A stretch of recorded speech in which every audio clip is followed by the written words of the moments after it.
Aleloia, mbola faly miarabanareo tsiraray avy aho amin'ny anaran'i Jesosy Tompo anio alina izany. Faly aho ry ava-malala ao amin'ny Tompo, hiaraka indray vavaka aminareo eto anio. Izany hoe ny fotoanantsika anio dia mety ho tsapanao angambany satria efa ho maraina isika izao hiditra ny zoma. Ny zoma izay andro fahatsiarovana anio alohan'ny Paska izany amin'ny alahady. Raha fantatrao tsara ny mombany amin'ny Paska dia tena ho faly ianao, tena ho sambatra ny fonao sy ny fanahinao. Asa manao ahoana ny fahatsapanao, ny fahalehibeazan'ny Paska eo amin'ny fiainanao. Amen. Ry havana, ny hira izay noenontsika teo dia hira matoky ao fa hainao izany raha gasy ianao na metisy ianao mahay miteny gasy na koa vazaha ianao mahay miteny gasy dia na karazan'olona hafa izany dia fantatrao tsara ny hira teo fa manambara ny amin'ny nanafoizany Jesosy ny ainy ho antsika. Aleloia, ho antsika izany. Ary ny hira dia nanambara hoe aiza izay mba afoinao ay. Inona no nafoinao ho an'ny Tompo amin'ny fiainanao? Tena efa nafoy ny tenanao manontolo ve ianao? Satria ry havana, ny fahatserovana ny andro alohan'ny Paska toy izao sy ny Paska izany dia fahatserovana ny amin'ny nanavotany Tompo antsika, natolotra ny ainy, nomeny ho antsika ho avitra teo ambony hazofijaliana. Dia isika ve tompoko, inona no fointsika mba hanomenitsika an'Andriamanitra? Ny tokony ho izy dia tokony ahafoy ny tenantsika tsiraray avy isika ho an'ny Tompo, ho an'ny Tompo irery ihany. Satria raha maky isika rehefa avy eo ny amin'ny tenin'Andriamanitra izay ho raisintsika rehefa avy eo hibebahantsika izany, ary koa hovakintsika dia angatahantsika ny fanahy masina, izy no hampianatra antsika ary hampaherentsika amin'izao andro izao alohan'ny Paska izao, hampahafantarany antsika bebe kokoa ny fahalehibeazan'ny andro Paska izany sy ny alohany izany tamin'ny nisamborana an' Jesosy ary nanomboana azy fa dia tena mafy tokoa ka tokony ho tsapantsika tsara fa ny Tompony nandatsaka ny rano antsika tsiraray avy. Ry havana, tokony tsy ho raisintsika maivana ny andro Paska satria andro fahatserovana ny amin'ny nanavotany Tompo antsika. Tokony tsy ho faly fotsiny isika hoe hanao fety na hisakafo be, fa tokony isika ahatsapa aloha ny fangirifirian'ny Tompo, ny fijalian'ny Tompo noho ny fahotako sy ny fahotanao. Noho ny fahotako sy ny fahotanao. Ry havana, tiantsika ny iray ary mamindra fo amintsika izy. Isan'andro dia ny mbola velona isika.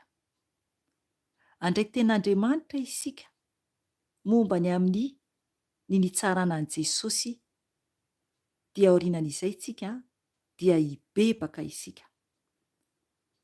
Hovakintsika io ten'Andriamanitra io rehefa avy eo dia ambara ny fanahy masina foy izay tiany ambara amintsika hibebahantsika. Engane tompoko tena hiova isika tsiraray avy amin'izao andro Paska izao. Ry havana, tsy afaka isika hanao na inona na inona raha tsy manana any Jesosy. Tsy afaka isika hanao na inona na inona raha tsy manana any Jesosy.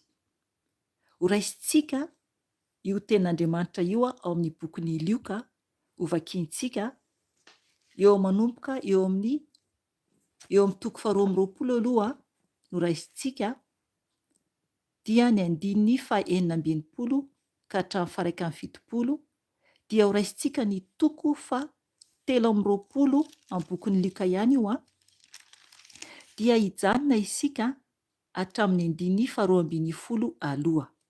Rehefa avy eo ho tohizantsika io rehefa vita ny fibebahana izany.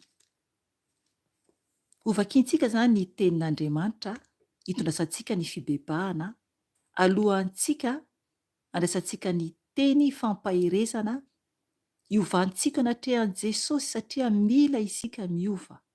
Mila isika miova satria tsy mendrika isika. Hovakintsika ny tenin'Andriamanitra Lioka toko 2:20 andininy 20 ka hatramin'ny 170 dia eo amin'ny toko 720 indray andininy voalohany ka hatramin'ny andininy 210. Ovakiko ny teny amin'ny anaran'i Jesosy Tompo. Ny nitsarany sy ny hedrona any Jesosy. Averiko indray mpandeha. Ny nitsarany sy ny hedrona any Jesosy. Raha vao nazava ny andro dia nivory ny filan-kevitry ny loholona, dia ireo lehibeny mpisorona sy ny mpanoradalàna ka nitondra any Jesosy ho eo amin'ny sinedionany, ary niteny hoe, raha ianao no Kristy dia lazao aminay. Dia hoy izy taminy, na dia ilaza aminareo aza aho dia tsy ino ianareo, ary na dia anotany aza aho dia tsy hamaly akory ianareo, fa hatramin'izao ny zanak'olona dia hipetraka eo ankavanan'ny herin'Andriamanitra. Hoy izy rehetra, zanak'Andriamanitra ary va ianao? Dia hoy izy taminy, voalazanareo fa izao no izy. Ary hoy ireo, ka inona indray no ilantsika vavolombelona, fa ny tenantsika no efa nandre tamin'ny vavany. Toko 720 andiny voalohany ka hatramin'ny andiny 210. Ao amin'ny bokin'ny Lioka io. Vakiko ny teny amin'ny anaran'i Jesosy Tompo. Ary nitsangana ny olona rehetra ka nitondra an Jesosy tany amin'ny Pilato, dia nanomboka ny hampanga azy izy ireo hoe, izy ity hitanay nampiodina ny firenenay, sady nandrara tsy andoha hetra ho an'i Kaisara, ary nilaza ny tenany ho Kristy mpanjaka. Ary nanotany azy Pilato hoe, ianao va no mpanjakan'ny Jiosy? Dia namaly azy izy hoe, voalazanao. Hoy Pilato tamin'ireo lehibe ny mpisorona sy ny vahoaka, tsy hitako izay heliko ity lehilahy ity, fa vao maika na nizingizina ireo izy. Averiko azafady, fa vao maika na nizingizina ireo hoe nampiodina ny olona izy, sady nampianatra manerana ny Jodia rehetra, nanomboka hatrany Galilia ka hatraty. Raha nandray izany Pilato dia nanotany raha olona avy any Galilia Jesosy. Rehefa fantany fa avy tamin'ny tany tapahin'i Heroda izy, dia nampanateriny tany aminy, fa tany Jerosalema koa i Heroda tamin'izany andro izany. Faly dia faly Heroda raha nahita an Jesosy, fa efa ela no naniriany ahita azy, satria efa nandreny aminy sy nanantena ahita azy hanao famantarana izy. Nametraka fanotaniana maro taminy izy, nefa tsy namaly teny azy akory Jesosy. Ary ireo lehibe ny mpisorona sy ny mpanoradalàna nijanona teo, dia ny tompo teny fantatra hiampanga azy, ary namingavinga azy Heroda sy ny miaramilany ka nanao azy ho fiomehezana. Dia nampiakanjo azy akanjo marevaka ka namerina azy tany amin'ny Pilato, ary nanjary mpinamana i Heroda sy Pilato tamin'izany andro izany, kanefa nifankahala izy roalahy taloha. Amen. Ry havana, ny tenin'Andriamanitra eto dia manambara mihitsy ny efa fijalian'i Jesosy, satria tsy najain'izy ireo i Jesosy. Ary koa manambara ny amin'izy ireo ny hampanga an'i Jesosy, fihampangana tsisy vokany akory ny fihampangany an'i Jesosy, tsisy zavatra ratsy akory nataon'i Jesosy, nefa dia ny hampangana izy ireo Jesosy, mba ho vonoina ho faty satria izany no tetika izy ireo. Ry havana, ny tompo dia voalaza eto fa izy dia tsy niteny firy. Izay zany no zavatra anankiray hibebahantsika. Ny vavantsika io, ny vavantsika io rehefa miteny, indraindray isika tsy misy fetra ny zavatra voaka ny vavantsika, nefa ny isika tokony hahangina mba hianatra ny fomban'i Jesosy. Eto i Jesosy raha nametraka fanontaniana tamin'izy ireo, dia raha namaly ny tompo dia tsy mba namaly teny maro izy. Aleloia! Tsy mba namaly teny maro i Jesosy, fa ny navaliny an'izy ireo dia ny teny Jesosy hoe voalazanareo fa izao no izy. Ary mbola hoe voalazanareo ihany koa no nambarany, naveriny tamin'ny i Pilato, fa amin'ny Pilato irery dia izy hoe voalazanao. Fa tamin'izy ireo teo ambony, amin'ny tenin'Andriamanitra voasoratra eo ambony dia maro izy ireo, izay nahatonga Jesosy niteny hoe voalazanareo. Isika ry havana dia tokony hayanetry-tena ambany dia ambany. Tokony tsy hanandra-tena mihitsy isika, satria Jesosy na dia mpanjaka aza, na dia mpanjaka aza izy dia nangina. Tsy namaly firy ny tompo, nefa ny isika, impiry isika no mifamaly aman'olona, impiry isika no tsy mahatana io vavantsika io, impiry isika no mibedibedy foana teny tokony tsy avoaka ny vava. Ry havana, mila mibebaka isika tompoko, satria na dia hoe ho tonga amin'ny andro ny Paska aza isika, nefa ny fitondram-piainantsika tsy mendrika ho an'i Jesosy, dia zava-poana izany. Zava-poana izany. Ary jerevo ny zavatra niseho, fa na dia i Pilato aza, na dia i Pilato aza dia niteny hoe tsy hitako izay eloko ity lehilahy ity. Tsy hitako hoy izy izay eloko ity lehilahy ity. Nefa ny olona dia vao maika nanizingizina ny teny mba hakondanena any Jesosy.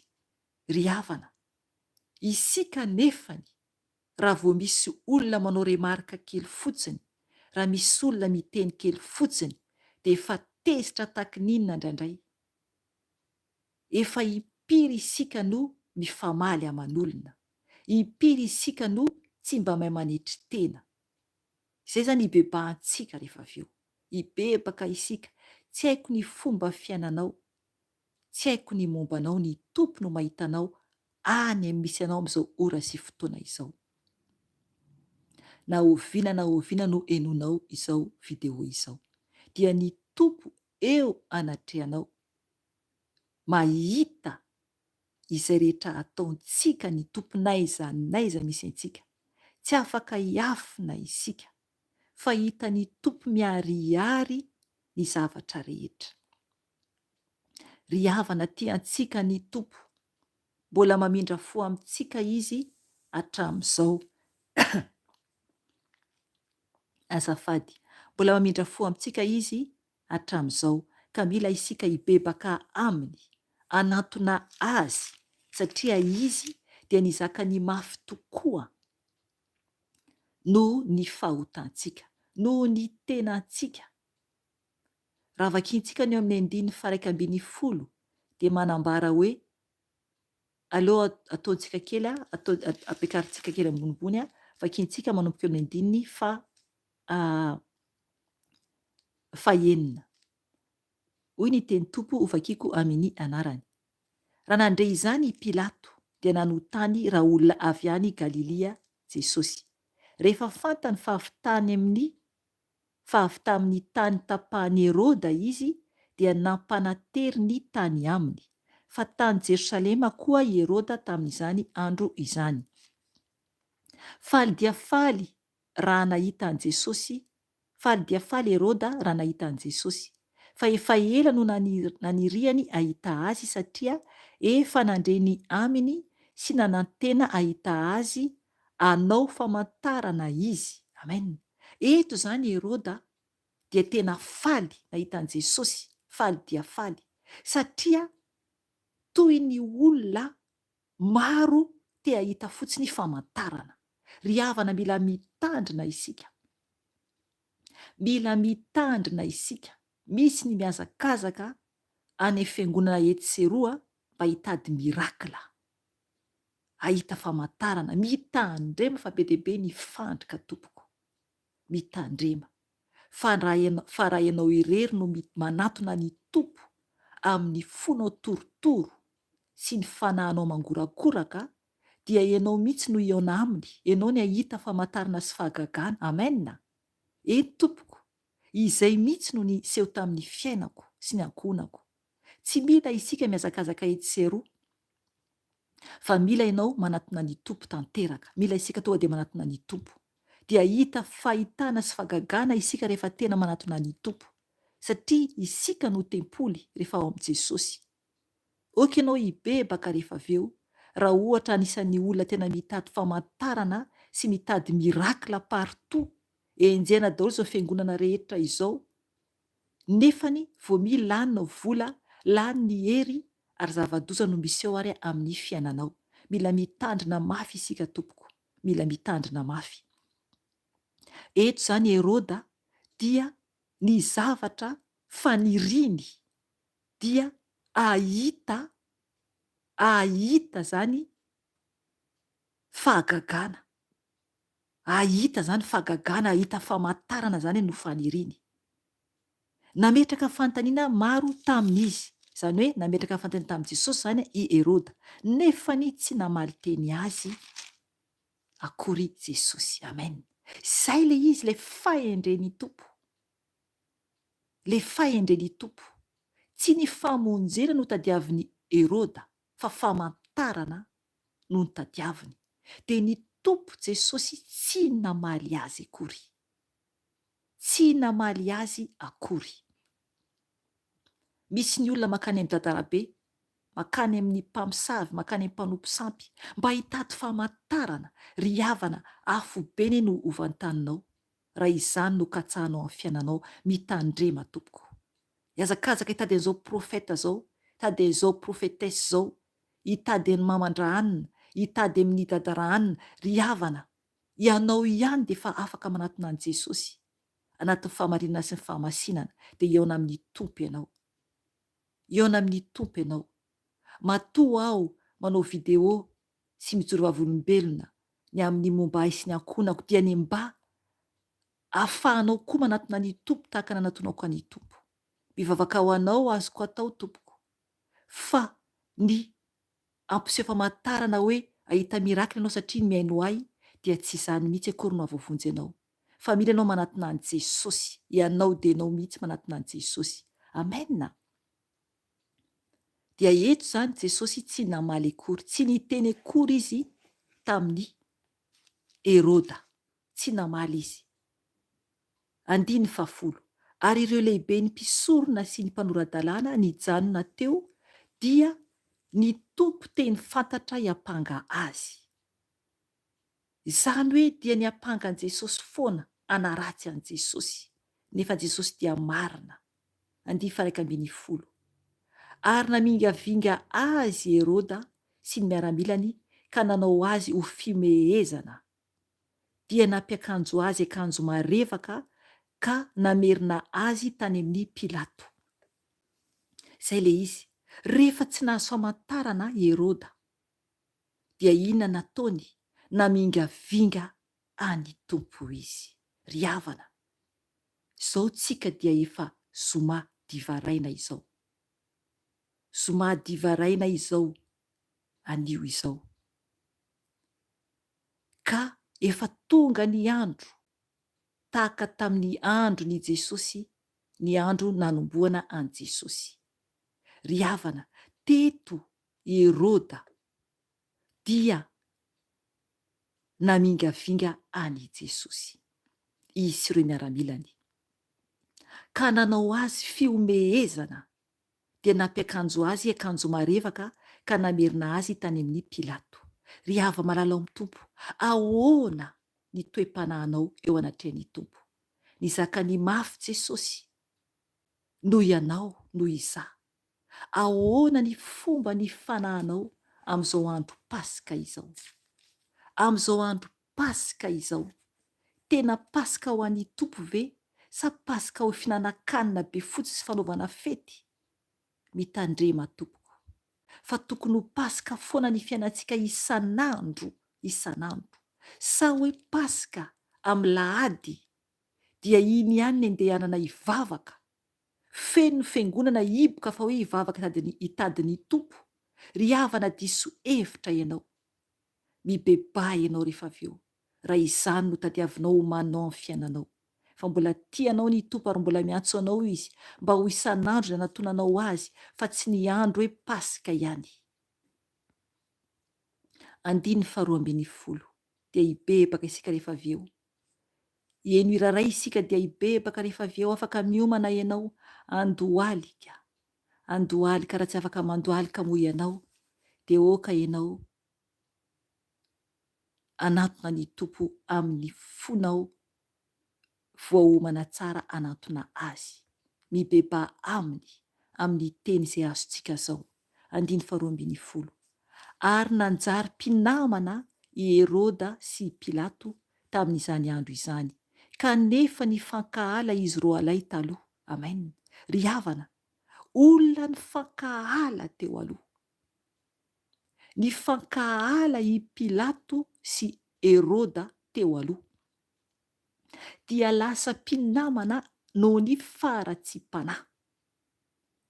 Noho ny faratsiam-panahy, i Herôda mihitsy izany, izy no tena anatin'ny faratsiam-panahy, satria i Pilato dia niezaka ihany izy mba hoe anavitra an' Jesosy, fa i Herôda dia nitady famantarana, so sanatria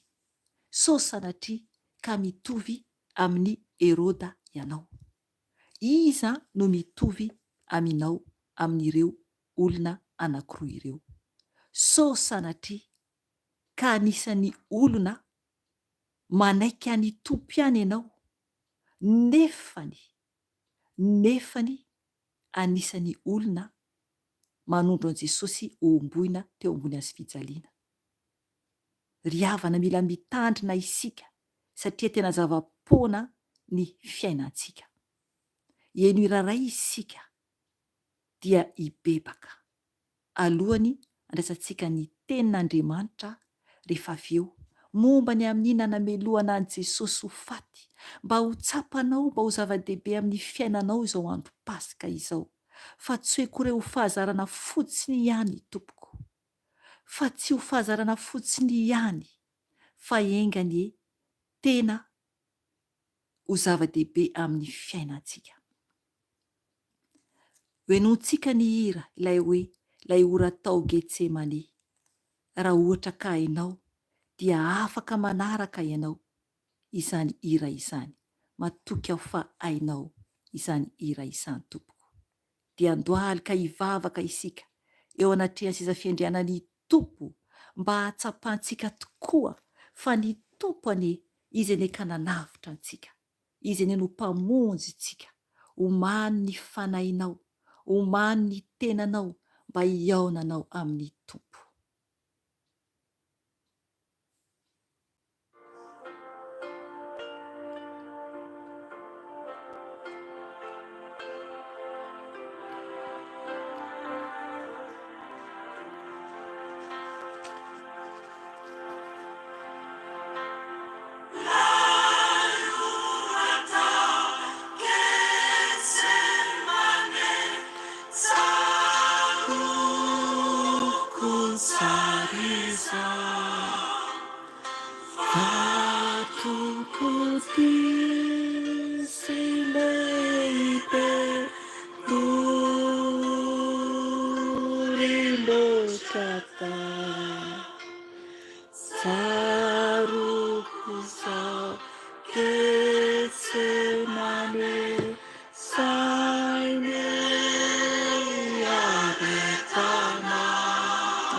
Aleloia.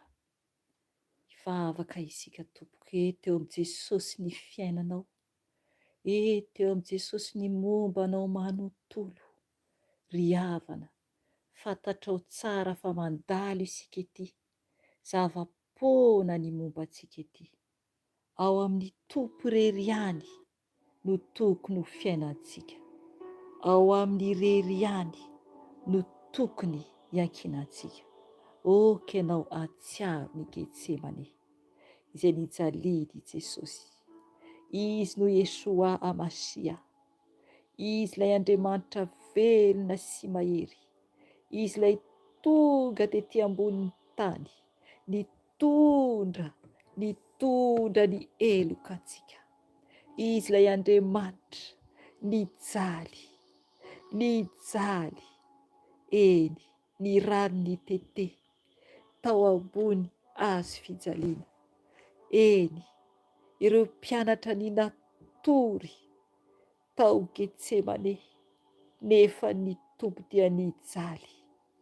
Ny rano toy ny tamin'ny dinitra dia toy ny rà, ny dinitra dia toy ny rà. Eny, oka ianao hiantso any tompo, angataka ny famindram-pony. Jesosy, ndreto izahay Jesosy, mahatsiaro Jesosy, mahatsiaro tompo ny amin'ny fijalianao Jesosy, ny fijalianao tompo tao Getsemane, araka ny hira nononay teo Jesosy malala o. Tsaroanay izany Jesosy, tompo malala o, ny teny izay novakianay teo momba ny amin'ny Pilato sy Herôda Jesosy. Lehibe ny fahefan'ny tany izy ireny teo aloha, ary anisany nitsaranao. Nefa ny ianao dia Andriamanitra, ianao ilay Andriamanitra lehibe indrindra, ary tsisy toanao. Nefa ny olombelona izay bitika indrindra no nitsaranao Jesosy. Eny tompo malala o, tompo malala o, an'izy ireo ny fitsarana ety ambony tany, fa anao kosa Jesosy ny fitsarana ny an-danitra sy era zao tontolo izao hatrany ambanin'ny tany. Ary ny lohalika rehetra Jesosy dia mandoalika eo anatrehanao. Ka indreto izay Jesosy, ndreto izay iray malala o, izay afaka mandoalika, dia mandoalika eo anatrehanao. Mifona aminao aho tompony amin'ny tsy famendrehako, mifona aminao ny amin'ny fiteniko nandray Jesosy tsy mendrika eo anatrehanao. Impiry moa aho Jesosy no miteny be loatra Jesosy. Tompo malala ho amboary izay. Amboary ny vavanay tsiraray avy Jesosy. Satria Tompo, ny vavanay dia mampanota anay indraindray ny amin'ny fiteninay Jesosy. Ianao Tompo tsy mba niteny firy ianao Jesosy. Raha teo anatreny fitsarana ianao Jesosy, tsy mba niteny betsaka ianao. Nefa ny Tompo, raha niantso ny anjelinao ianao, dia tonga ny anjelinao akanao ary nijoro hitany maro. Nefa ny Jesosy io dia teny vitsy hanonam-baranao. Nefa ianao lay Andriamanitra, ianao lay Andriamanitra, ianao lay Ray Masina indrindra, ianao lay tompon'izao rehetra izao. Nefa nandefitra ianao Jesosy io. Izahay tsy mahay mandefitra izay olombelona. Ratsy izahay Jesosy, tsy mendrika izay Jesosy malala ho. Ka indreto izay mangataka fifonana aminao. Mamelana anay Tompo, impiry izay no mizaozao Jesosy, satria nofo ihany Jesosy. Nefa ny Tompo ho avy ianao hitsara ny tany. Hitsara ny tany hitsaranay ianao Jesosy. Ho avy ianao Jesosy any amin'ny rao alanitra. Eny entinao miaraka aminao Jesosy ny valisoa ho an'ny tsiraray avy. Misy Jesosy ny tsy azo, misy tompony ho very mandrakizay. Ka dia mbola misy ny fotoana Jesosy, dia mibebaka izay. Mifona aminao Jesosy, mifona aminao Jesosy io. Satria Jesosy io, ny toetranay dia tsy mendrika eo anatrehanao. Indraindray toy ny Herôda mpanjaka izay, indraindray toy ny Pilato izay Jesosy. Herôda dia mila famantarana manofo Jesosy, Herôda mpanjaka. Nefa ny Tompo anao dia tsy namaly azy. Tompo malala ho mamindra fo aminay tsiraray avy. Mamindra fo aminay tsiraray avy Jesosy. O ka Jesosy izay hikatsaka foana anao ao amin'ny fanahy. Ao amin'ny fanahy Jesosy. Hiala amin'ny fisainana momba ny nofo Jesosy. Ny nofo izay mamitaka. Ny nofo izay tsy mendrika Jesosy. Ka mangataka fifonana aminao. Satria tsy mendrika izay Jesosy. Tompo malala ho ny hijaly ianao. Namingavinga anao Jesosy, Herôda mpanjaka. Tsy namaly ianao. Ireo miaramila ny koa dia namingavinga anao Jesosy. Natao tsinitsiny ianao Jesosy. Nolavy olona ianao Jesosy. Nefa ianao no Andriamanitray. Yeshua Masia. Ianao lay izy hatramin'ny voalohany, sy ankehitriny ary mandrakizay. Ka mifona aminao zay Jesosy. Mifona aminao Jesosy. Mamindra fo aminay tsiraray avy zanak'olombelona. Mamelanay Jesosy ny amin'ny tsy fahatanteranay. Mamelanay Jesosy. Tompo malala hoy Pilato, niezaka hoe analanao koa mba tsy ho voavony ianao.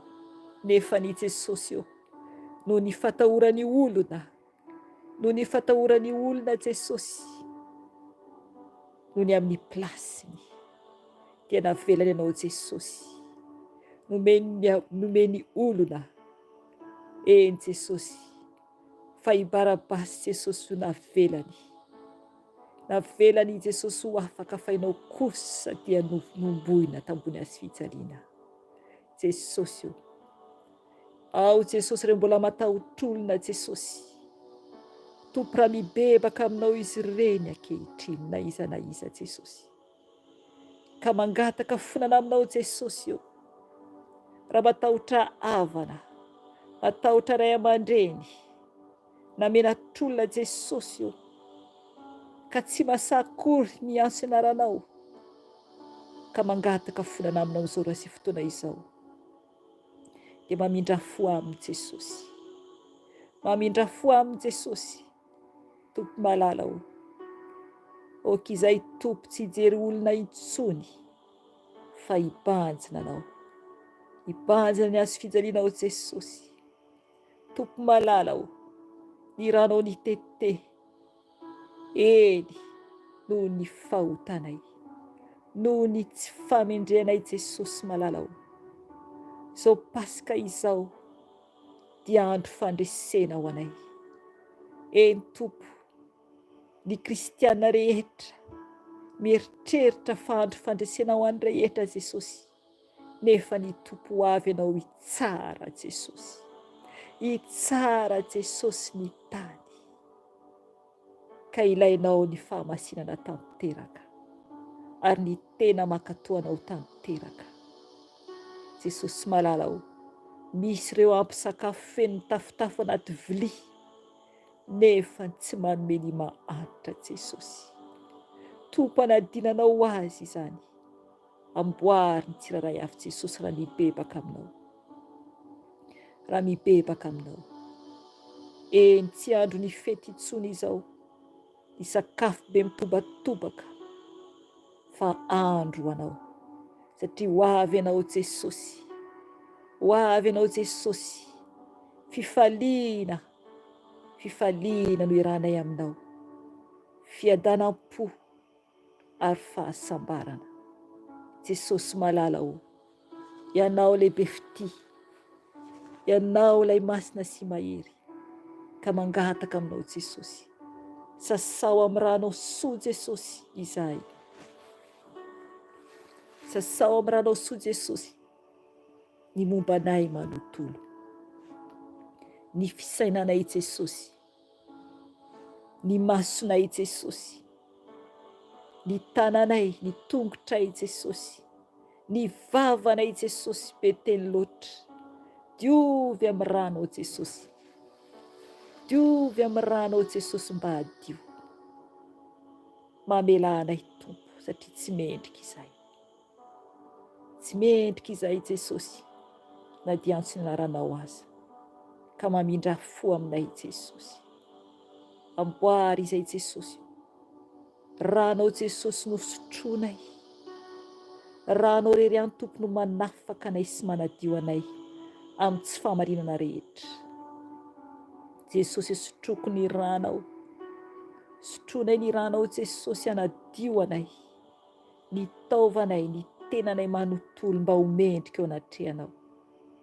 Jesosy malala o, ianao ilay masina, ianao ilay mahery, ianao ilay lehibe indrindra Tompo, no antsonay amin'izao ora sy fotoana izao. Mamindra fo Jesosy, mamindra fo Jesosy. Okenao Jesosy, anadio ny ankonanay tsiraray avy amin'ny ranao soa. Diovy amin'ny ranao soa Jesosy ny ankonanay tsiraray avy izay manana ankonana. Jesosy malala o, okenao anasitrana Jesosy izay tsy salama.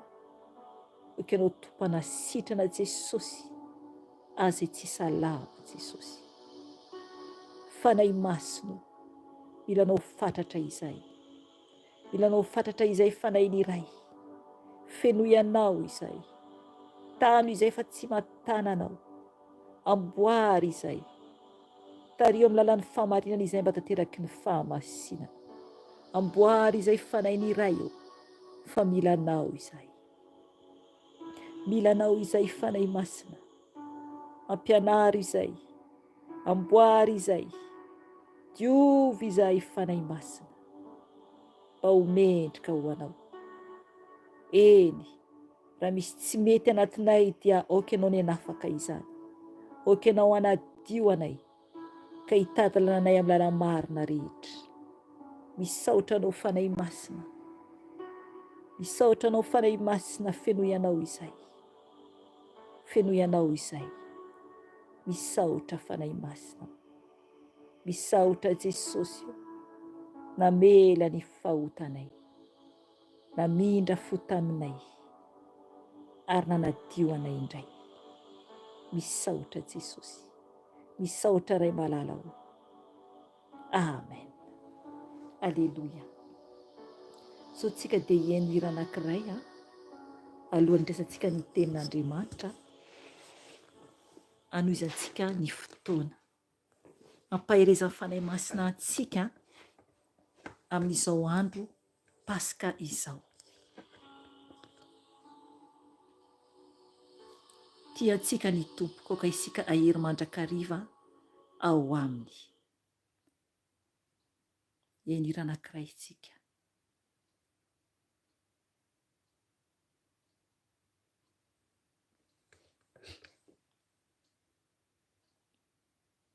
Alleluia. Dia raha ho an'ny tompo rery ihany, aja ho azy rery ihany.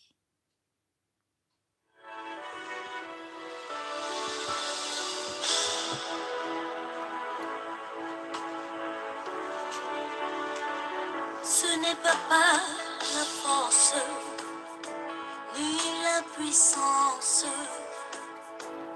par mon esprit, dit le Seigneur. Ce n'est pas par la force ni la puissance, par mon esprit, dit le Seigneur. Cette montagne se déplacera. Cette montagne se déplacera. Cette montagne se déplacera. Par mon esprit, dit le Seigneur. Quels que soient les problèmes, les peines, les souffrances, par mon esprit, dit le Seigneur. À tes pieds, je les dépose. Tu as le pouvoir de tout changer. Par mon esprit, dit le Seigneur.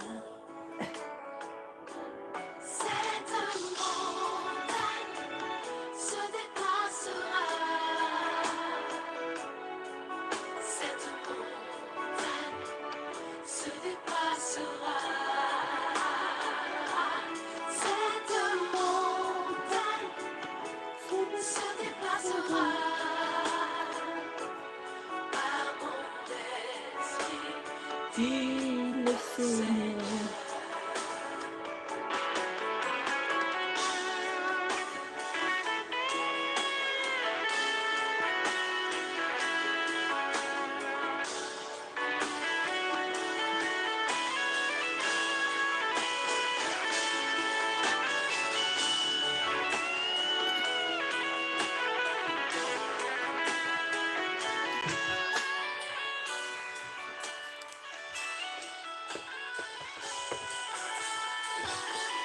Cette montagne se déplacera.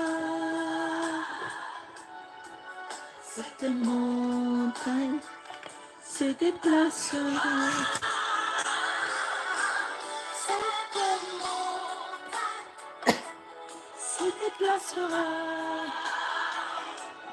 Par mon esprit, dit le Seigneur. L'esprit de le Seigneur.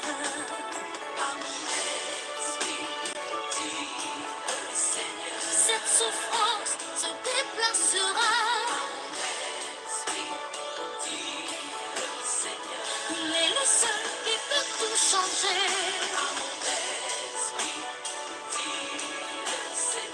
Il est le seul qui peut tout donner. La santé, la prospérité, le bonheur, dit le Seigneur.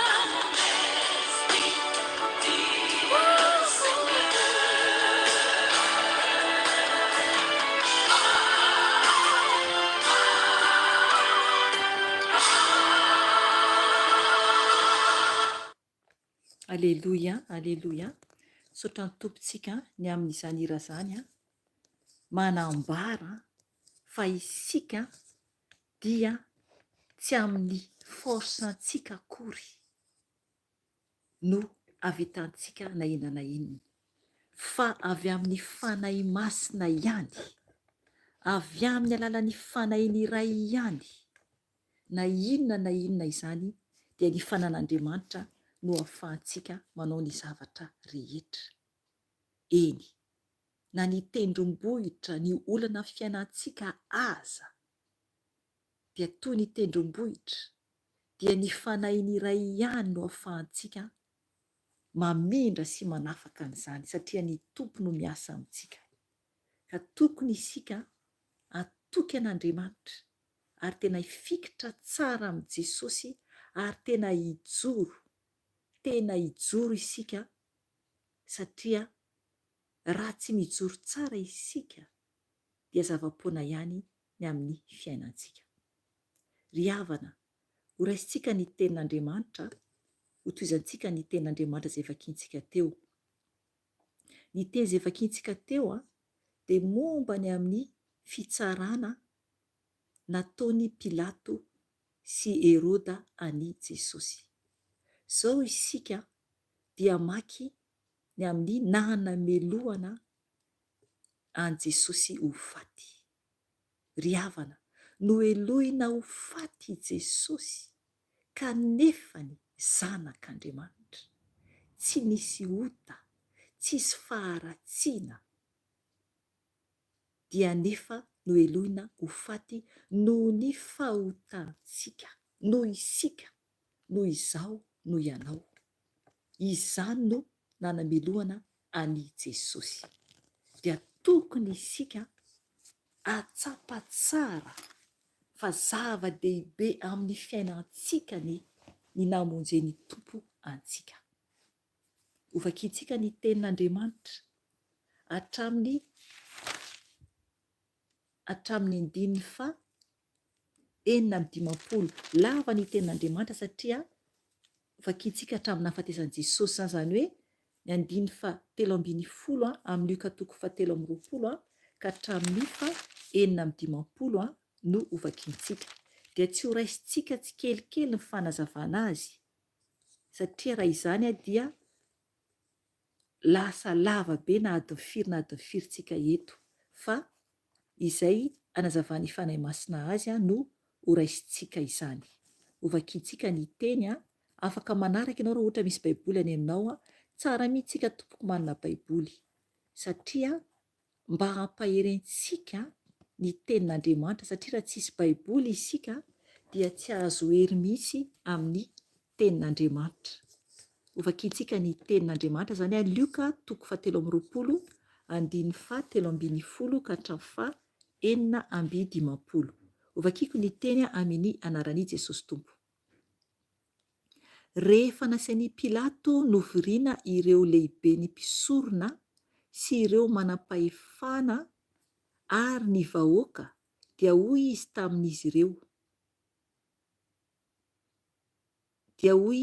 tamin'izy ireo, noentinareo aty amiko ity lehilahy ity, fa hoe nampodiana azafady avery dia hoy izy tamin'izy ireo, noentinareo aty amiko ity lehilahy ity, fa hoe nampiodina ny vahoaka, ary indro efa nanadina azy teto anatrehanareo aho, nefa tsy hitako izay eloko ity lehilahy ity amin'izay ampanganareo azy. Na dia Herôda koa aza dia tsy nahita, fa namerina azy ho aty amintsika izy. Ary indro tsy nisy zavatra nataony izay tokony hahafaty azy, koa ho faiziko izy dia alefako, fa tsy maintsy manafaka olona iray ho an'ny vahoaka izy amin'ny andro firavoravona. Fa izy rehetra dia niantso mafy indray, miredona hoe vonoa io, ka i Barabasy no alefaso ho anay. Io Barabasy io dia natao tao an-tranomaizina noho ny fikomihana tao an-tanàna sy noho ny vonoanolona. Ary satria tian'i Pilato afahana Jesosy, dia nifandahatra tamin'ireo indray izy, fa ny olona kosa dia ny antsoantso hoe omboy amin'ny hazo fijaliana izy. Dia niteny tamin'izy ireo fa nitelon'izy hoe inona ary no ratsy nataony. Tsy hitako izay elony tokony ahafaty azy, koa ho faiziko izy dia alefako. Fa mbola niantsoantso tamin'ny feo mahery ihany ny olona ka nangataka ny hanombohana an' Jesosy amin'ny hazo fijaliana. Ary ny anahery ny feon'ny olona dia nanapa-kevitra anaiky izay nangatahan'izy ireo i Pilato. Koa nanafaka ilay natao tao an-tranomaizina no ny fikomiana sy ny vonan'olona. Izy satria io no nangatahin'ny olona, fa Jesosy kosa natolony araka ny sitrapon'ireo. Raha nitondran' Jesosy izy ireo dia nisambotra lehilahy kirenianina iray atao hoe Simona, izay vao avy any an-tsaha, ka nampitondra azy ny hazo fijaliana tao aorinan'i Jesosy. Dia nisy vahoaka betsaka nanaraka azy, ary nisy vehivavy ary nisy koa vehivavy maro izay nitehatratra sady nitomany azy. Fa Jesosy nitodika tamin'ny ireo ka niteny hoe, ry zanakavavon'i Jerosalema, aza mitomany ahy, fa mitomania ny tenanareo sy ny zanakareo. Fa indro ho avy ny andro izay ilazana hoe sambatra ny momba sy ny kimbo izay tsy nitoera-jaza, ary ny nono izay tsy ninonon-jaza. Dia ilaza amin'ny tendrombohitra ny olona hoe mianjeraha aminay, ary amin'ny avoana hoe sarony izahay. Fa raha ataony amin'ny hazo maitso izao, inona no anjoa ny hazo maina? Ary nisy koa olon-dratsy roa lahy no entina hiaraka hovonoina aminy. Rehefa tonga teo aminy toerana atao hoe ikarandoha izy ireo, dia teo no nanombohany ani Jesosy sy ireo olon-dratsy ireo. Ny iray dia teo ankavanany, ary ny iray dia teo ankaviany. Ary hoy Jesosy, raiko mamela ny elony fa tsy fantany izay ataony. Dia nanaova ny antsapaka no fizarana ny fitafiny. Nijanona teo ny olona ka nijery ireo loholona. Koa dia nandatsa hoe, namonjy ny sasany izy, aoka ho vonjeny koa ny tenany. Raha izy no Kristin'Andriamanitra dia ilay voafidy. Ary ny ome azy koa ny miaramila dia nanatona ka nanome azy vinaigitra, sady niteny hoe, raha ianao no mpanjakan'ny jiosy, vonjeo ny tenanao. Ary ny soratra koa teo amboniny hoe, ity no mpanjakan'ny jiosy. Ny iray tamin'ireo olon-dratsy na antona teo dia niteny ratsy azy hoe, tsy anao va no Kristy? Vonjeo ny tenanao sy izahay. Fa niteny kosa ilay iray sady nananatra ny namany hoe, moa tsy mba matahotra an'Andriamanitra va ianao, na dia ianao voaheloka izao koa aza? Marina ny anamelohana antsika, satria mandray ny valiny nataontsika isika. Fa ity lehilahy ity kosa tsy mba nanao ratsy na dia kely akory aza. Ary hoy izy, Jesosy io, tsarovy aho rehefa tonga any amin'ny fanjakanao ianao. Dia hoy Jesosy taminy, lazaiko aminao marina tokoa, anio no iarahanao amiko any paradisa. Rehefa tokony tamin'ny ora fahenina dia nisy aizina nandrakotra ny tany manontolo, ka naharitra hatramin'ny ora fahasivy izany, satria ny amaizina ny masoandro, ary tritra misasaka ny efitra lamba tao amin'ny tempoly. Dia niantso tamin'ny feo mahery Jesosy hoe, Ray eo an-tananao no atolotro ny fanaiko. Nefa niteny izany izy, rehefa niteny izany izy dia afaka ny ainy. Raha nahita izay zava-nitranga teo ny kapiteny, dia nankalaza an'Andriamanitra hoe, tena olona marina tokoa io lehilahy io. Ary ny vahoaka rehetra dia niara-nirohitra mba hijery izay niseho, ary raha nahita ny zavanitranga ireo dia niverina sady nitehatratra. Fa ny olom-pantany rehetra sy ny vehivavy izay nanaraka azy avy tany Galilia kosa dia nijanona teny alavidavitra teny nijery izany zavatra izany. Ary indro nisy lehilahy antsoina hoe Josefa, izay isany mpanolo-tsaina tao amin'ny Sinediona, lehilahy tsara fanahy sady marina. Izany lehilahy izany dia tsy mba nanaiky ny hevitra sy ny zavatra nataony sasany, ary tany Arimatia tanànan'i Jiosy izy, sady niandry ny fanjakan'Andriamanitra. Nakao amin'ny Pilato izy ka nangataka ny fatin'i Jesosy, dia nampidininy ny faty ka nofonosiny lamba ariry madinika, dia naleviny tao amin'ny fasana voalavaka tao amin'ny vatolampy izay tsy mbola nandevenana olona. Andro fiomanana izany andro izany, fa efa antongotra ny sabata. Azafady. Ary ny vehivavy izay niaraka taminy hatrany Galilia dia nanaraka tao aoriana ka nahita ny fasana sy izay fomba nametrahany ny faty. Ary niverina ireo ka nanomana zava-manitra sy menaka manitra, ary tamin'ny sabata dia nitsahatra ihany izy ireo araka ny lalàna. Amen. Ry havana, tena mamperitreritra ny zavatra niseho. Teo aloha, fa tsy novakiantsika moa izany, afaka vakianao miandalana izany, tamin'ny Jesosy, tamin'izy nosamborin'izy ireo. Any amin'ny toko izany fa 12 ano any. Afaka manomboka mamaky ianao, manomboka any amin'ny toko fa 120 ano any mihitsy, afaka manomboka mamaky ianao. Raha ohatra tianao fantatra tsara ny momba ny amin'ny tantaran'i Jesosy momba an'io. Amin'ny 12 izy, toko 12 dia manambara ny teti-dratsy amonoana an' Jesosy.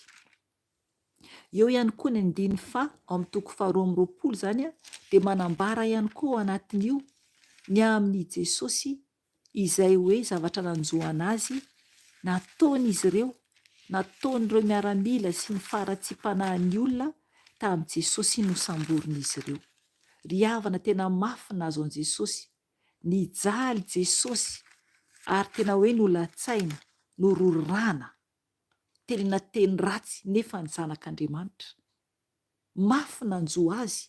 Raha isika zao nefany anaovan'olona remarika kely fotsiny na voadona kely fotsiny dia efa tezitra tahaka ny inona, nefa ny Jesosy dia nororana, nitiafana ny tamaina, nolatsaina, nampanaovina satroka tsilo, fijaliana avokoa izany. Tena mafy nazo an' Jesosy. Izany satroka tsilo izany natao teo amin'ny lohany, nitsindriana teo amin'ny lohany, ny ra ny tete, nanaitaina ny jaly. Ry havana, noho izahako noho ianao izany. Tsapanaova izany fitiavany tompo izany. Tsapanaova izany. Ny lanitra no omeny antsika. Ny lanitra no lova omeny antsika fiainana mandrakizay. Jesosy nefa neto amin'ny toko fa 13 izay vakiantsika teo dia noeloina Jesosy. Noeloina noho ny fahotantsika tsiraray avy. Ary na dia tsy nanotara izy dia mbola sahany Pilato. Sahany Pilato ny teny fa hoe ho faiziko izy. Olona faizina izany, ankizy faizina izany ohatra mananjanaka ianao. Raha manafay ny zanakantsika isika dia noho ny ditra nataony izany. Isika koa teo aloha, ray aman-drentsika raha nikapoka antsika, indraindray zareo mikapoka antsika ohatra hoe amin'ny zavatra tsisy antony. Ary eo ihany koa mikapoka ihany koa amin'ny ditrantsika. Raha ny ditrantsika nikapohana antsika, anafaizana antsika, dia normal izany. Fa eto Jesosy tsy naditra, tsy zavatra ratsy nataony, nefa dia ny teny i Pilato fa ho faiziny izy dia alefany. Ho faiziny Jesosy dia alefany. Fa tsy maintsy manafaka olona iray ho an'ny vahoaka izy amin'ny andro firavoravoana. Nefa ny vahoaka fantatsika tsara fa nandà ny vahoaka. Fa faly ahitan' Jesosy ho vonoina. Satria tiany Pilato hafahana Jesosy eo amin'ny diny 20 izany. Dia nifandahatra tamin'ireo indray izy, fa ny olona kosa dia niantsoantso hoe omboy amin'ny hazo fijaliana izy. Vavan'olona, ny olona dia maro ny ratsy fanahy. Dia niteny tamin'izy ireo fa ny telony izy hoe inona ary no ratsy nataony. Inona ary ny ratsy nataony? Tsy hitako izay elony tokony ahafaty azy, koa ho faiziko izy dia alefako. Mbola naveriny indray hoe ho faiziny izy ty alefany. Nefa ny ry havana, ny olona dia mbola ny teny ihany ny amin'ny anombohana an' Jesosy amin'ny hazo fijaliana. Ny tenin'ny olona mba hombohana i Jesosy, Jesosy ilay tsy misy ota. Jesosy dia tsy misy ota ary tsy nahitana ratsy teo anatrehany. Ry havana, tokony isika hitandrina, tokony isika andinika tsara ny amin'ny toe-panahintsika. Sao dia mbola misy ota eo amin'ny fiainanao. Sao dia mbola miaina anatin'ny faharatsiana ianao nefa ianao milaza hoe andeha hanao fetin'ny Paska, ankalaza ny tompo marina va ianao. Satria ho antsika raha tena masina ny toe-piainantsika no afaka manao Paska isika. Afaka mankalaza ny Jesosy isika raha ohatra tena masina ny toe-piainantsika. I Pilato dia nasainy Pilato novoriana ireo lehibe ny mpisorona sy ireo manam-pahefana ary ny vahoaka. Alay fisaretsana amin'izany, olona ambony izany nasainy Pilato novoriana.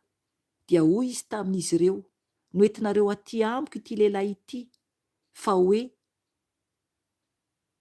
nampodiana azafady. Dia hoy izy tamin'izy ireo, noentinareo aty amiko ity lehilahy ity, fa hoe nampiodina ny vahoaka. Ary indro efa nanadina azy teto anatrehanareo aho, nefa tsy hitako izay eliko ity lehilahy ity. Amin'izay hampanganareo azy. Na dia Herôda koa aza dia tsy nahita fa namerina azy ho aty amintsika. Ary indro tsy nisy zavatra nataony izay tokony hahafaty azy. Amen. Jesosy tsy zavatra nataony tokony hahafaty azy, fa isika no maty ny ota, isika no mpanota, ary tsika no mendrika, aratsiana, ary tevatevaina, vingavingaina, omboina, rorana, lefonina, ampanovina satroka tsilo. Tokony isika tsiraray avy no izaka izany, tsika tsiraray avy. Nefa ny Jesosy nizaka izany noho ny fitiavany antsika. Dia inona tokony ho valiny omenao an' Jesosy? Sao dia mbola manao ny fiaina zao tontolo izao ihany ianao, dia miteny ianao hoe zanak'Andriamanitra. Tsy azontsika vazivaziana ny tompo. Tsy azontsika vazivaziana ny tompo. Fantany avokoa ny fiainantsika rehetra. Tsy zava-miafina eo anatrehan'Andriamanitra, na kely akory ara. Tsy zava-miafina tompoko. Eto ny tenin'Andriamanitra raha midina any ambanimbany eo tsika, dia mahita isika fa hoe navoaka izany, nalefa ombona zany i Jesosy, fa ilay Barabasy no navoaka. Ilay Barabasy no navoaka, satria iny no nofidian'ny olona noho i Jesosy. Aleony olona mpamono olona toy izay ilay Jesosy be fitiavana. aleon'ny olona manao fikomiana toy izay Jesosy be fitiavana. Ny olona dia feno faharatsiana ka tsy tia ny tsara intsony, tsy tia ny marina intsony. Raha vao marina ny olona eo alohany dia efa tsy faly izao tontolo izao. Mitandrema tompoko, sao dia mbola ao anatin'izao tontolo izao ianao. Raha mbola faly ianao miaraka amin'izao tontolo izao dia tsy afaka ianao tena hoe hiaina ao anatin'ny Paska izay nomeny Tompo antsika, izay tsiarovantsika an Jesosy. Ry havana, tamin'i Jesosy hoentina nohomboina dia nisy vahoaka betsaka nanaraka azy, ary nisy vehivavy maro koa nanaraka azy, izay nitehatratra sady nitomany azy. Be dia be izany vehivavy nanaraka an Jesosy ary nitehatratra, izany hoe nalahelo mafy izany, tena mitomany sady tena hoe mitanany-tratrany mihitsy izany anatin'ny ranomaso mafy. Nefa noho Jesosy nitodika tamin'izy ireny Jesosy, dia hoy Jesosy, ry zanaka vavin'i Jerosalema, aza mitomany ahy, fa mitomania ny tenanareo sy ny zanakareo. Mitomania ny tenanareo sy ny zanakareo.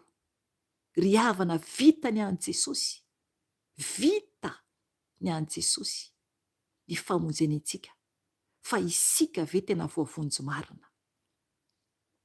Tena voavonjy marina ve isika? Izay no mahatonga anazy miteny hoe mitomania ny tenanareo. Isan'olombelona mihitsy, isan-kolona mihitsy izany mitomany isan'olona sy ny zanakareo. Fa indro avy ny andro izay ilazana hoe sambatra izay momba sy ny kibo izay tsy nitoejaza ary ny nono izay tsy ninonon-jaza, dia ilaza amin'ny tendrombohitra ny olona hoe mianjera aminay, ary amin'ny avoana hoe sarony izahay. Fa raha ataony amin'ny hazo maitso izao, inona no anjony hazo maina? Amen. Ry havana, ny tenin'ny fanahy masina eto, Jesosy ary ataon'izy ireo an'izao. Jesosy, maika va, fa isika izay hazo maina, isika izay zava-poana, inona no miandry antsika? Inona no miandry antsika amin'ity tany ity? Mila isika tompoko miverina aingana amin'i Jesosy, manaja azy, manompo azy, alamino ny fiainanao, satria tsy misy intsony ny fotoana. Alamino aingana ny fiainanao, fa tsy misy intsony ny fotoana. Aza mijery ny olona eo anilanao, mety misy olona eo anilanao. Aza mijery ny olona eo anilanao, na iza, na havanao, na mpiara-miasa aminao, na vady aman-janakao, fa ny tenanao aloha, ny tenanao aloha mametranao fanontaniana. Ho tafiditra any an-danitra va ao sa tsia? Mametraha ianao fanontaniana, izay ianao vao afaka hitondra ambavaka ny hafa mba ho any an-danitra ihany koa. Ry havana, ny fitafian'i Jesosy, ny fitafian'ny Tompo dia nataon'izy ireo atsapaka. Inona zavatra tsy nataon'izy ireo? Anamingavingaina an Jesosy. Eny, hatramin'ny teny mahamay azon'i Jesosy, ilay jiolahy anankiray nasany teny hoe vonjeo ny tenanao ary vonjeo koa izahay. Ry havana, mila isika tena mitandrina. 5:30 raisitsika kely. Hoy ny teny Tompo hoe, hoy ny ten'Andriamanitra hoe, nijanona teo ny olona ka nijery ireo olona koa. Nijanona teo ny olona ka nijery.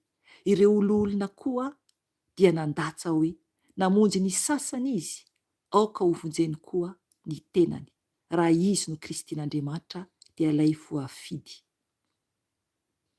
Ary ny ome azy koa ny miaramila dia nanantona ka nanome azy vinaingitra.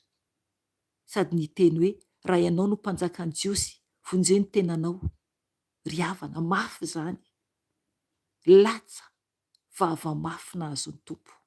Izao tontolo izao mihitsy ny teo anoloany, nefa nisika olona iray na roa misy olana amintsika dia efa miemotra amin'ny asan'Andriamanitra, miemotra amin'ny vary lavo, verina any amin'ny loha mihitsy, any amina loha, any amin'ny faharatsiana.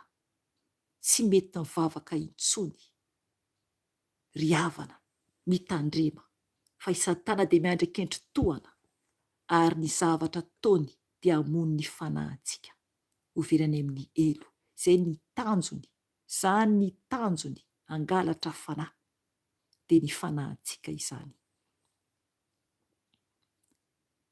Teo amin'ny tompo-ko, teo amin'ny fisiavanana, dia nisy ireo roalahy izay nombona teo akaikiny. Ary ny anankiray dia niteny tamin'i Jesosy hoe, tsy ianao va no Kristy, vonjeny tenanao sy izahay.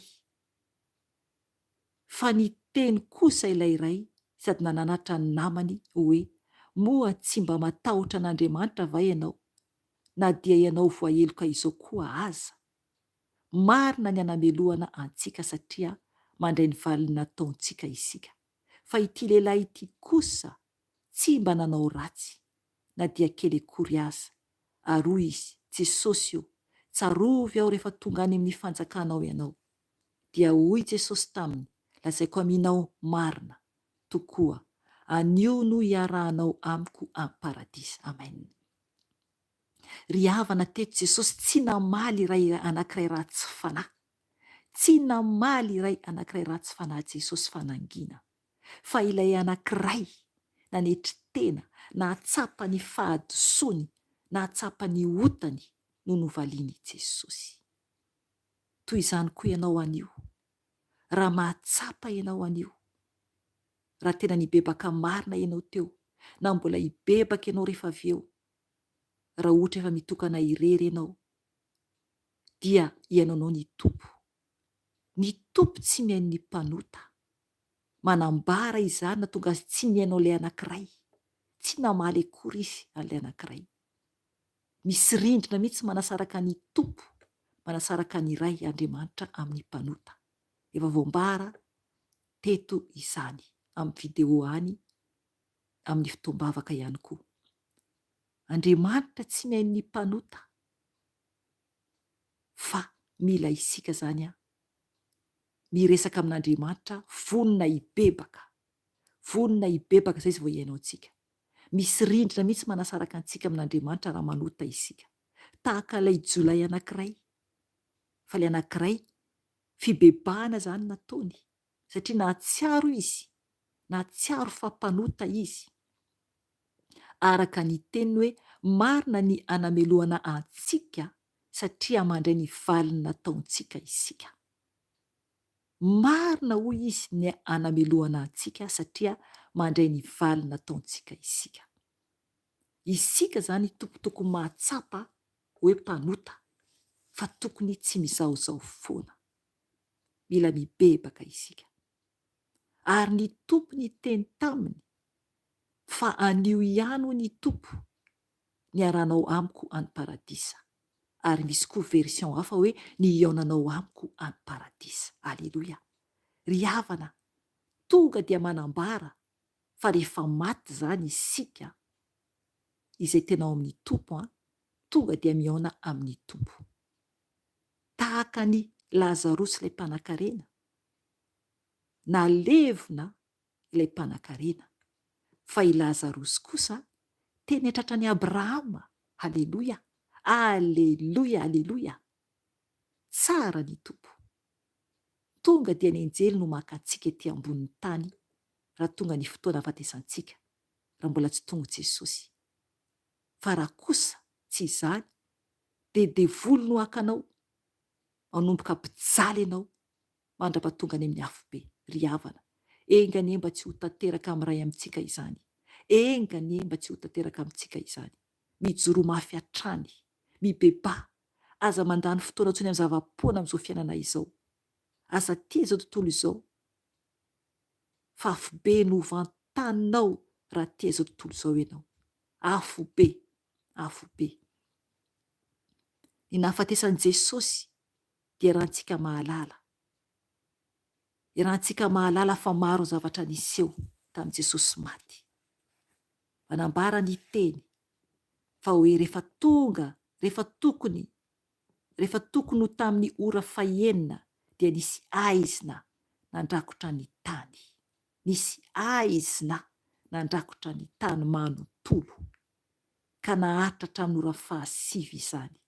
Satria ny amaizina ny masoandro ary tritra misasaka ny efitra lamba tao amin'ny tempoly. Dia niantso tamin'ny feo mahery Jesosy hoe, Ray eo an-tananao no atolotro ny fanahyko. Rehefa niteny izany izy dia afaka ny ainy. Amen.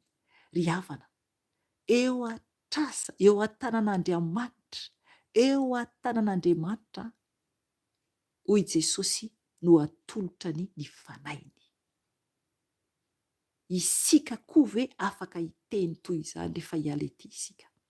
So dia tampoka ny alantsika ety ka tsy niomana isika.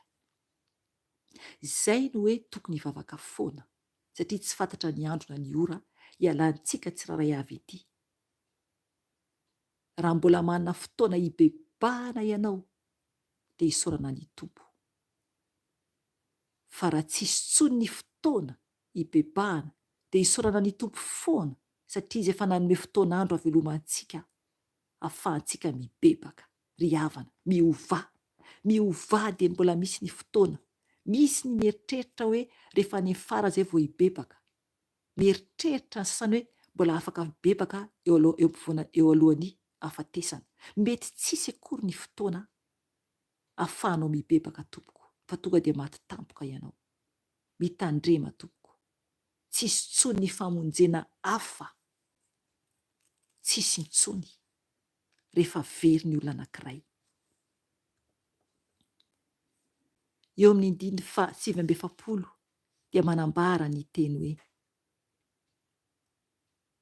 fa ny olom-patany rehetra sy ny vehivavy izay nanaraka azy avy tany Galilea kosa dia nijanona teny lavidavitra teny nijery izany zavatra izany. Ry havana, ny olom-patany Jesosy, ny olona fantatrany sy ireo vehivavy izay nanaraka azy avy tany Galilea dia nijanona teny lavidavitra. Teny lavidavitra, tsy nanantona Jesosy akory izany izy ireo. Nijery zavatra niseho. Jesosy izany dia irery mihitsy araka ny teneniny alohan'ny zavatra niseho rehetra hoe ho avelanareo irery aho, izy Jesosy. Ry havana, indraindray tsika irery. Aza mieritreritra hoe misy olona foana akaikitsika hoe anaiky antsika foana ny olona amin'ny fomba fanompontsika. Indraindray tsika irery. Raha ohatra ianao mbola mitady hifikitra aman'olona dia miveran-tena. Fa tokony tsy hifikitra amin'olombelona intsony isika, fa amin'ny Jesosy. Tenin'Andriamanitra mihitsy izany. Voaozona izay mitoky amin'olombelona, voaozona. Tokony hitoky amin'Andriamanitra isika, fa tsy amin'olombelona. Ny olombelona miovaova ary tsy afaka hamonjy antsika. Na ny ankonantsika raha zany, tiantsika izy ireo, fa tsy afaka mifikitra amin'olombelona isika.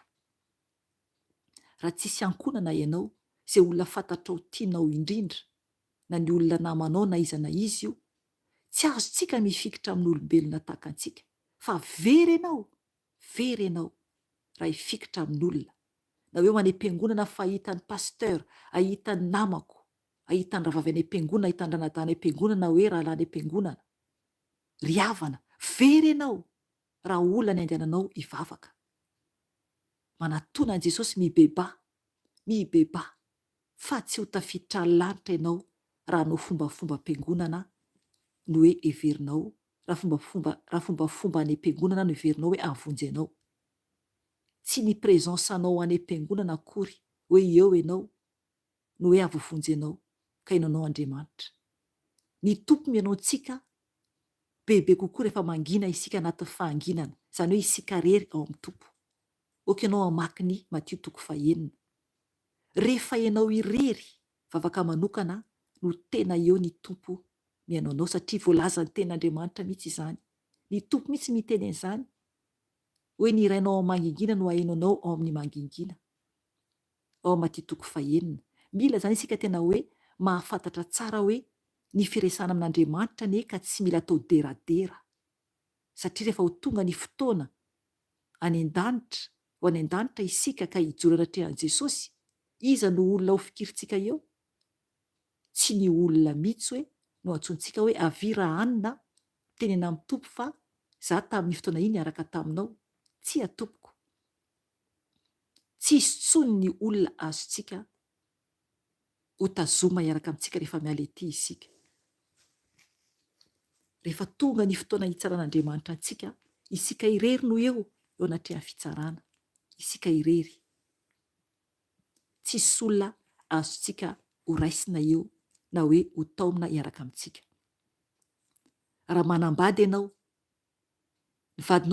ny vadinao na dia tianao be ary, na dia tianao be ny vadinao, tsy afaka mihitsy ny vadinao hiaraka aminao eo foana. Hitako fitiavan'ny vadiko aho. Tia ny vadiko be ary tiako be koa ny vadiko. Tsy afaka mihitsy ny vadiko hanavitra rehefa tonga ny fotoana eo anatrehan'ny fitsaran'Andriamanitra ahako.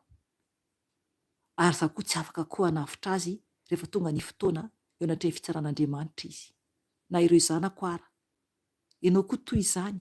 Raha tsy manambady ianao, mety mananjanaka ianao, tsy afaka mihitsy ireo hisolo vavanao na hanavitra anao.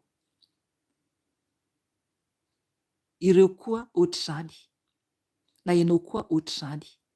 Raha tsy manana taranaka ianao, raha mbola eo ny ray aman-dreninao na mpiray-tam-po aminao, na havanao na iza miara-mipetraka aminao, tsy afaka na iza eo anilanao amin'ny fotoana fitsaran'Andriamanitra anao. Ry havana, mila mitandrina isika. Mila mitandrina isika fa ny mankany an-danitra dia ho an'olo tokana tompoko, ho an'olo tokana. Samy mitady ny havonjy ny tenany, samy mitady havonjy ny fanahany. Ry havana, no niteraka isika tety ambonin'ny tany, nakambana ohatra ianao, nivoaka ny anankiray dia nivoaka ny anankiray. Samy manana ny anarany, samy manana ny lalany, samy manana ny fanahy ao anatin'ny tsiraray avy. Io fanahy tsiraray avy io no hiverina any an-danitra na ho any amin'ny hafobe. Ry havana, tsy afaka isika hisolo olona. Jesosy no mpisolo vava, fa tsy afaka hisolo vava ny mpanota ny tompo. Ny mpanota tonga dia any amin'ny hafobe. Satria iseho hiarihary avokoa zavatra rehetra. Iseho miarihary eo anatrehan'Andriamanitra zavatra rehetra. Ry havana, miaza mitady any tompo bebe kokoa. Mivavaha. Okanao hanomana fotoana foana ho anao manokana ho an'i Jesosy, dia ho hitanao fa hitombo ara-panahy ianao. Hitombo ara-panahy ianao rehefa miezaka ianao. Rehefa miezaka ianao. Aza miandry fotsiny ho any am-piangonana raha ohatra mbola vavaka any fiangonana ianao. Fa very ianao tompoko, averiko indray. Very ianao. Raha mitady olona hanavitra anao, voafitaka tanteraka ianao. Lalan'ny diso izany. Jesosy irery ihany no lalina sy famarinana ary fiainana. Izy irery ihany. Izy irery ihany no hiafarantsika, ary tsy maintsy ho hita miarihary eo anatrehan'Andriamanitra isika. Tsy maintsy ho hita miarihary eo anatrehan'Andriamanitra isika. Ary adinon'Andriamanitra isika tsiraray avy. Ho adinon'Andriamanitra isika tsiraray avy. Ry havana, teto tamin'ny nandevenana an'i Jesosy 550, lehilahy iray tsy tao anatin'ny mpianatra any akory io olona io. Tsy tao anatin'ny mpianatra any akory. Izay le hoe tsy ny olona fantatrao na ny olona fianakavianao akory no ilainao foana ho fikirina fiainanao. Tianao daholo ny olona rehetra, tahaka ahy tia ny fianakaviako, tiako ny reniko, tiako ny mpiray-tam-po amiko, tiako ny ankonako, tiako ny havako, tiako ny namako. Fa Jesosy irery ihany no afaka hiafarantsika. Izy irery ihany no tompo-teny farany. Eto ny tenin'Andriamanitra ny fandevenana an'i Jesosy dia nisy lehilahy antsoina hoe Josefa, izay isan'ny mpanolontsaina tao amin'ny Sinedriona, lehilahy tsara fanahy sady marina, lehilahy tsara fanahy sady marina, ilay lehilahy Josefa. Izany lehilahy izany dia tsy mba nanaiky ny hevitra sy ny zavatra nataony sasany. Avy tany Arimatia, tanànan'ny Jiosy izy sady niandry ny fanjakan'Andriamanitra amainina. Hitanareo izany? Io lehilahy io zany izy dia tsy mba nanaiky ny hevitra sy ny zavatra nataony sasany. Aleloia, aleloia. Mila mijoro tompoko, mila mijoro amin'ny fahamarinana. Ny tenin'Andriamanitra dia manambara tsara eto hoe le lehilahy io dia tsara fanahy sady marina. Mila mijoro, aleo zay tsy tianao tsy tianao any, tsy maninona izany.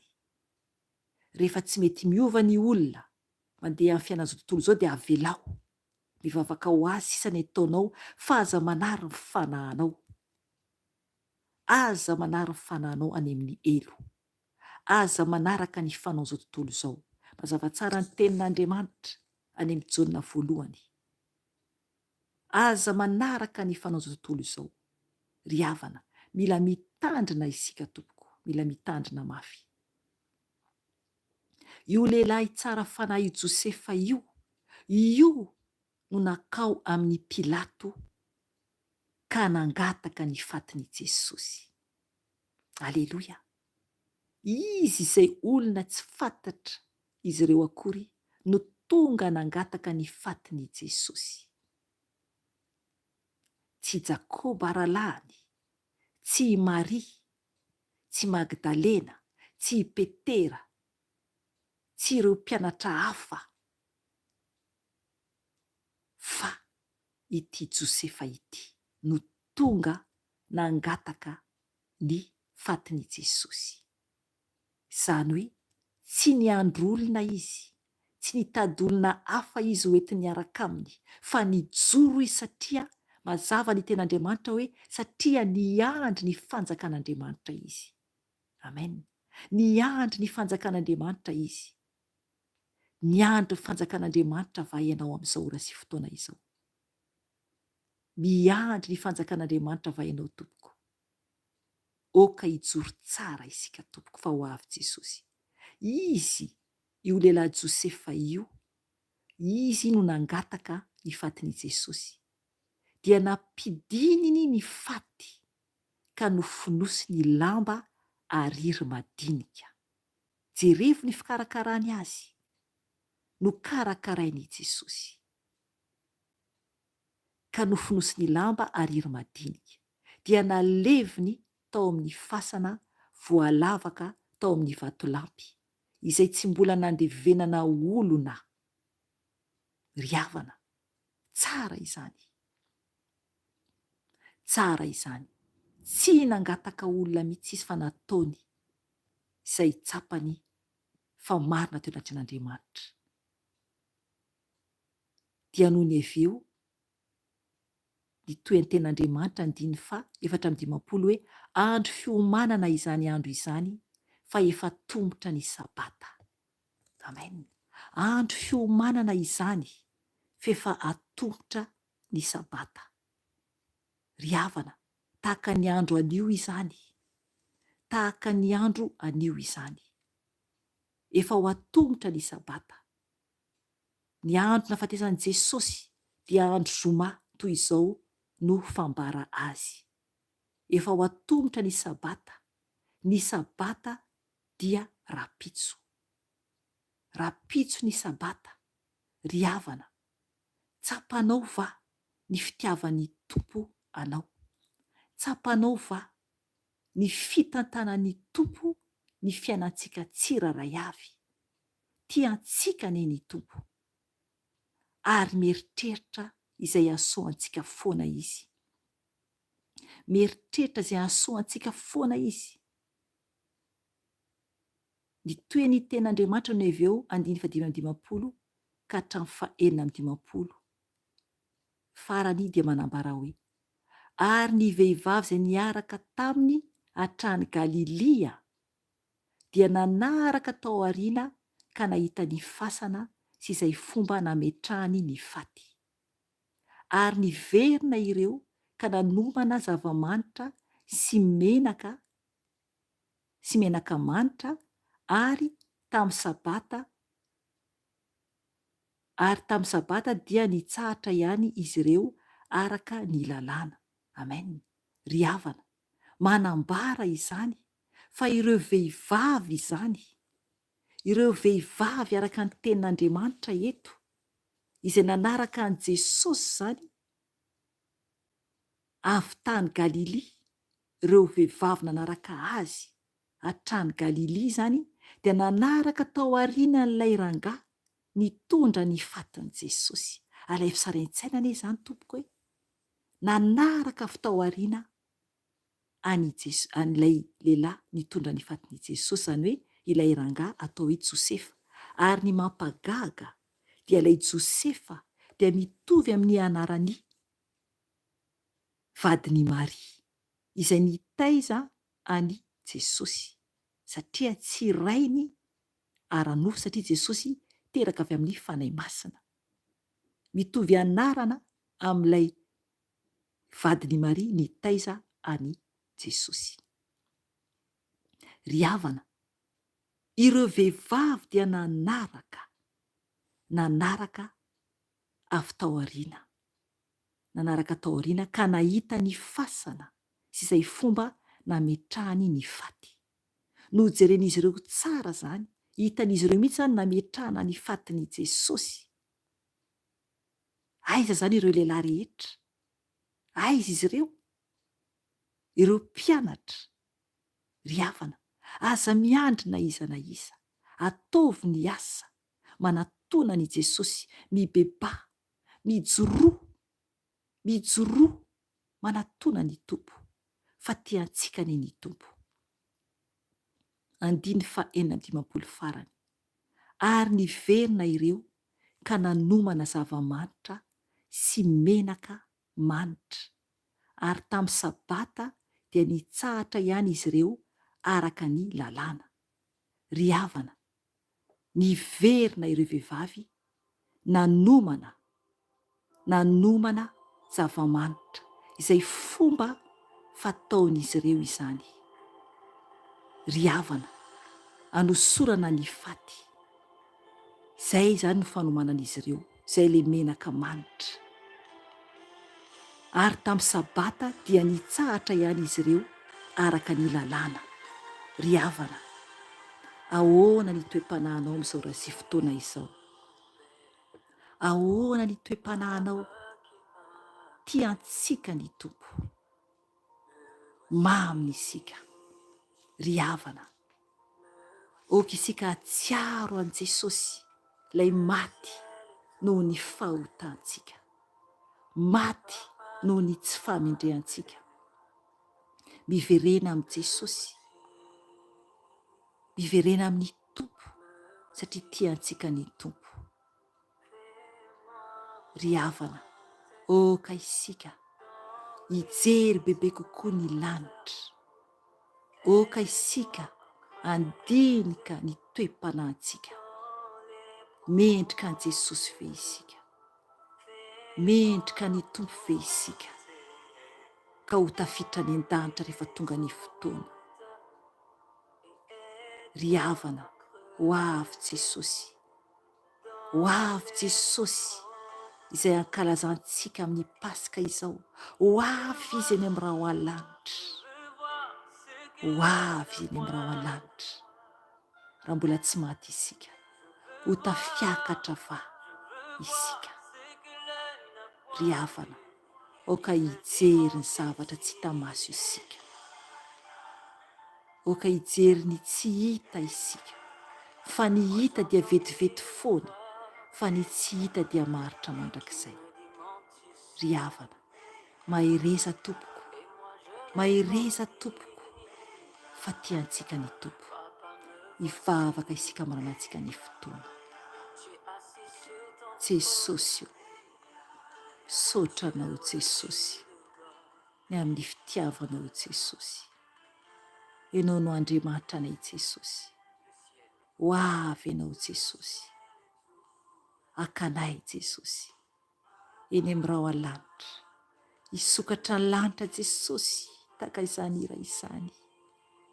Ray malala ho indreto izay, ndreto izay ray malala ho engany Jesosy ho tafiakatra izay rehefa tonga ny fotoana Jesosy. Tompo malala ho natolotra ny tenanao ho anay teo ambony hazo fijaliana. Raha tokony ho izy dia izahay no hizaka ny ratsy rehetra, hizaka ny fijaliana mafy ny nazo anao Jesosy. Tompo malala ho ka indreto izay Jesosy misaotra anao, mideranao Jesosy ny amin'ny fitiavan-dehibe. Misaotra Jesosy satria kely isa dia ho vita izao tontolo izao, hifarana izao tontolo izao Jesosy. Ho maizina Jesosy ny masoandro, hiraraka Jesosy ny kintana Jesosy. Tompo malala ho loza hoy ny teninao, ny anjony amin'ny bevoka na ny mpitaiza kely Jesosy. Hiantso ny olona menjara aminay tendrombohitra sy avoana saroana izay Jesosy. Saotranao Jesosy ny amin'ny fitiavanao Jesosy, saotranao Jesosy ny amin'ny falehibeazanao Jesosy. Ianao no Andriamanitra Tompo dia raiko foana ianao Jesosy, asandratro foana ianao Jesosy. Tompo malala ho misaotra Jesosy ny amin'ny famonjena izay nataonao, misaotra Jesosy ny amin'ny rano nalatsakao Jesosy teo ambony hazo fijaliana. Misaotra Jesosy eo, misaotra Jesosy eo amin'ny seza fiandriananao ianao Jesosy. Misaotra Jesosy eo, mitera mankalazanao, mitsaokanao Jesosy. Saotranao Jesosy, iza no toanao, tsisy ny toanao ray.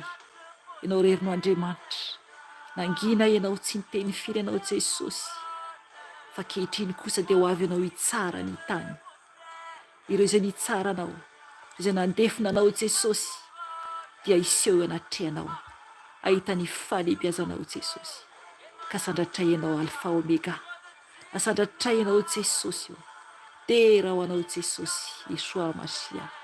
Saotra Jesosy, saotra Tompo malala ho, ianao ilay lehibe indrindra, tsara indrindra, ianao ilay Adonay El Shaddai.